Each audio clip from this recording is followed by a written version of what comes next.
Hello, everybody. This is Brittany, the Lone Star Wholesaler, and I am back today with part 2 of how to wholesale houses, the step-by-step guide, and I'm sharing today steps 4 through 6. I hope everybody is doing well. I hope your week thus far has been treating you good. If you have not subscribed yet, what are you waiting on? Go ahead and click that subscribe button so you are notified about future videos where I talk about all things wholesaling and real estate. If you find this video helpful, go ahead and click that thumbs up. That helps me to reach other people who are interested and want to learn about wholesaling as well. Any suggestions or concerns that you have, don't hesitate to leave me a comment below and I will do my best to answer it. All right, y'all, so I did another video where I shared how to wholesale houses steps 1 through 3. So I'm just going to recap. I'm going to have the link of part 1 of this video linked down below. Please go check that out so you can have the complete picture of how to wholesale houses from start to finish. So step 1 I shared is marketing. You have to do a great job in letting the world know what you do. In step 2, I talked about qualifying your leads. So when you send out your marketing campaigns, people are going to call you back. And so your job at this point is to see who is motivated and who is not. And then in step 3, once you qualify those leads and have narrowed down who is motivated, you're going to book appointments in order to go see the property. I call it a walkthrough. And I give you detailed information in that first video on what I do when I walk through a property. All right, so step 4. Step 4 is marketing the property. So at this point, you've negotiated a great deal with your seller. You and your seller have signed a legal bonding agreement, and you've also paid an earnest money deposit.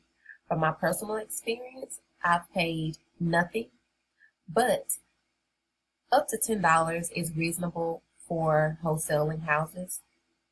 What I've learned, motivated sellers are not worried about an earnest money deposit. What they're worried about is you solving their immediate problem, which is liquidating their property so they can handle financial situations in their life.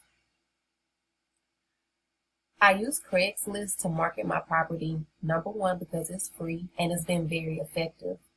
I know that there are some categories that you post to now where they charge. I don't know what particular categories those are, but just keep in mind that it might be a small fee attached with advertising your property on Craigslist now. When I go look at a property, I also go ahead and take video footage, and so I load that to YouTube, and I also include the link to the YouTube video in my Craigslist ad.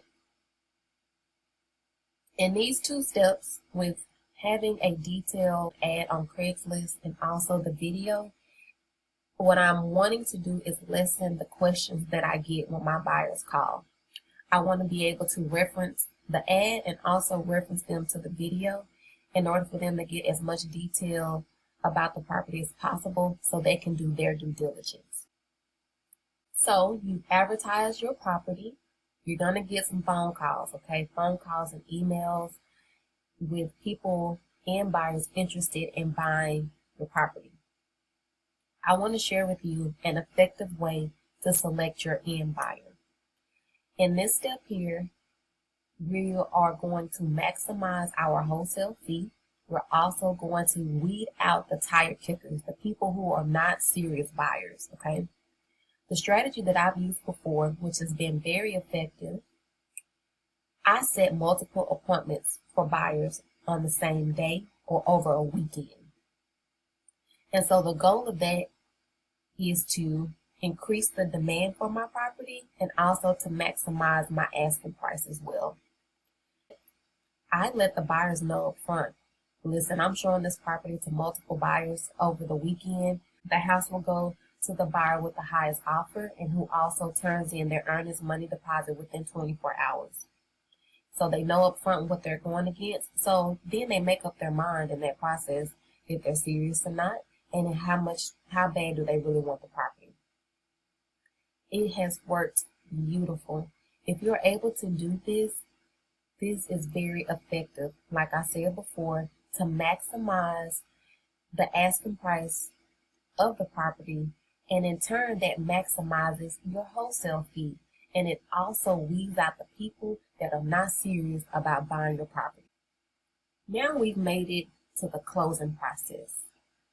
So you have a signed contract with your seller, you have a signed contract with your buyer, and at this point your buyer has also paid a non-refundable earnest money deposit.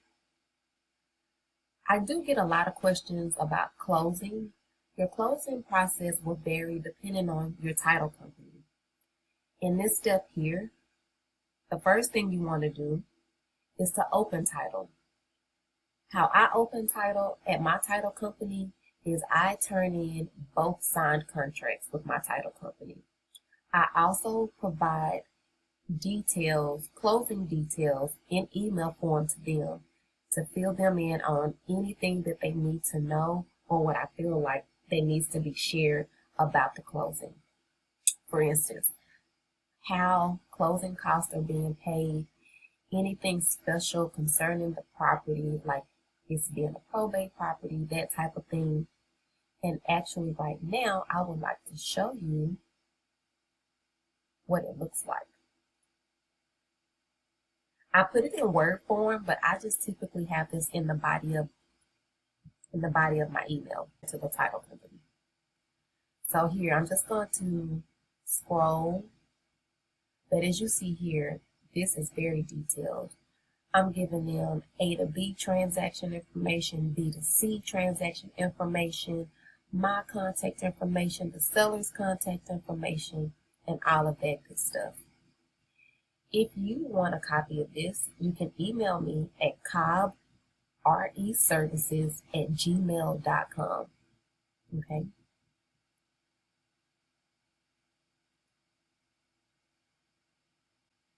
After you've opened title with your title company, your main job now is to manage the close. So the title company is providing a service to you as a wholesaler, to your buyer, and your seller. The title company is going to do all the legal due diligence to make sure that legal ownership can switch from your seller to your end buyer. So they're doing a title search, they're doing a property survey, they're recording documents with the courts. This is their jam.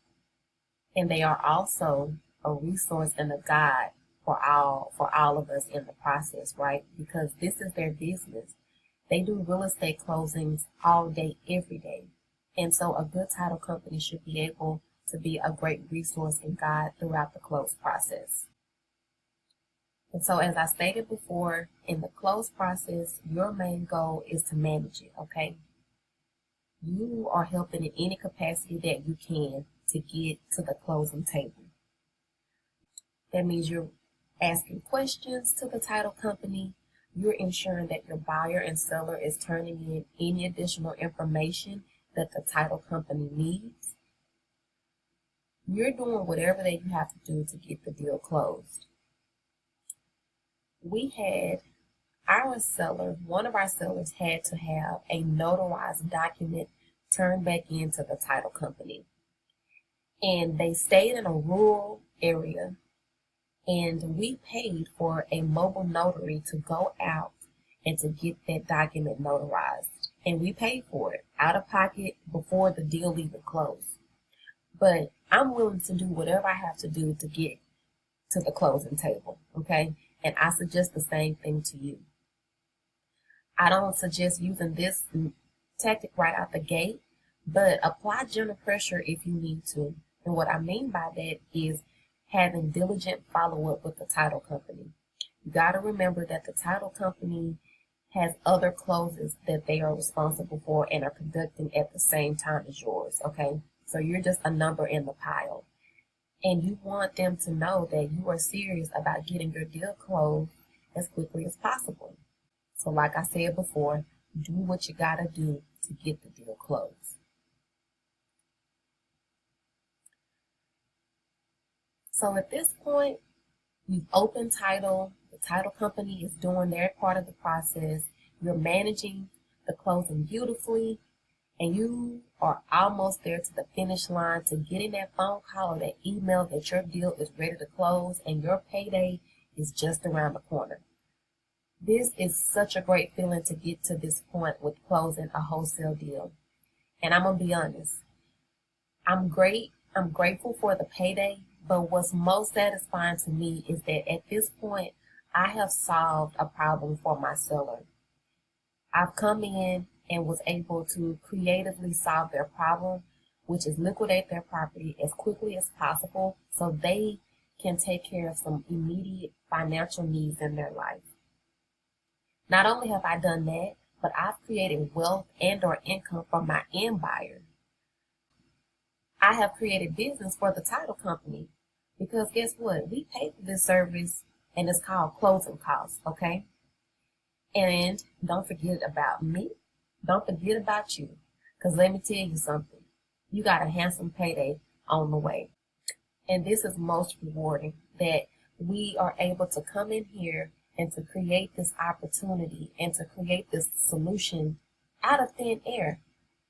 And that's what I love about real estate, is that you can be very creative in how to build wealth and to also create income for you and your family to change your financial situation forever.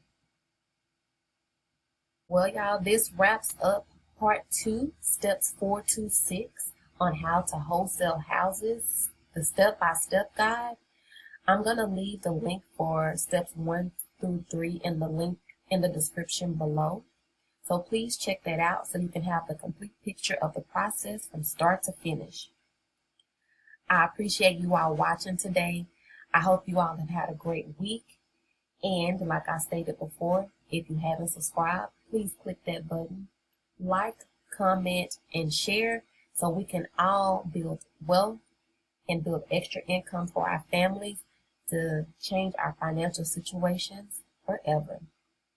Until next time, you all take care, and I'll see you all in my next video. Bye-bye.